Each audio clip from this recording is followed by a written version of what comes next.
I'm by the lake at Bonvaux on a Wednesday afternoon, which is our quiet day, the day where we don't work on the land or in the house particularly, but we take extra time for meditation and prayer and reading. And I've come out for a walk and I've come to learn the language of the frogs. I don't mean French, because I've been trying to learn French for nearly 40 years. And I can more or less convince people I can speak a little bit of French, but I'm not too good at listening to it. But listening to the frogs that make a real cacophony here. Can you hear them?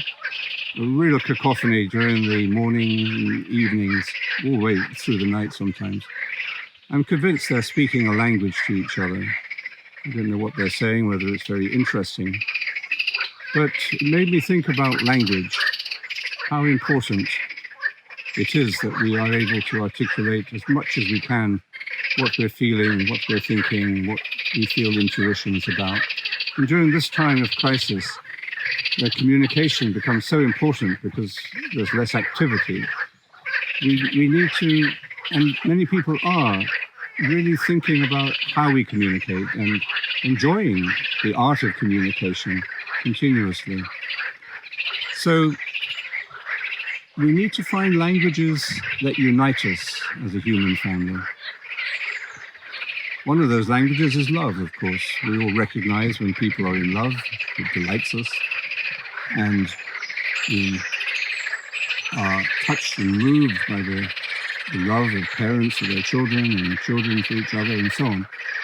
Then there's also this sudden shock of unity that's come about through the crisis of this pandemic. Who would have thought the world could be united and shown that it is one single organic human family so quickly through such a devastating shock?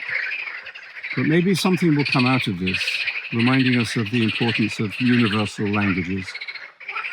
And yet, when we start to speak about the meaning of this crisis and we hear the politicians doing the blame game and trying to make political capital out of it very often, we realize that we always have to go into a deeper language, a deeper universal language.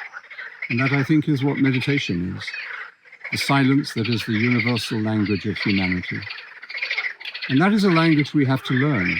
If you're learning to meditate these days or learning to meditate more regularly, then you'll understand that we have to learn. We're always learning. We never become a perfect meditator or a perfect French speaker. But practice and practicing together is the way we learn a language. And so I hope that as you listen to these very noisy frogs, you might think about the wonderful gift of language, the gift for language that each human being has in their capacity to be silent.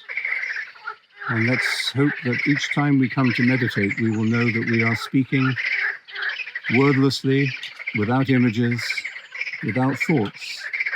We're speaking and communing in this common language, which is also the language of love.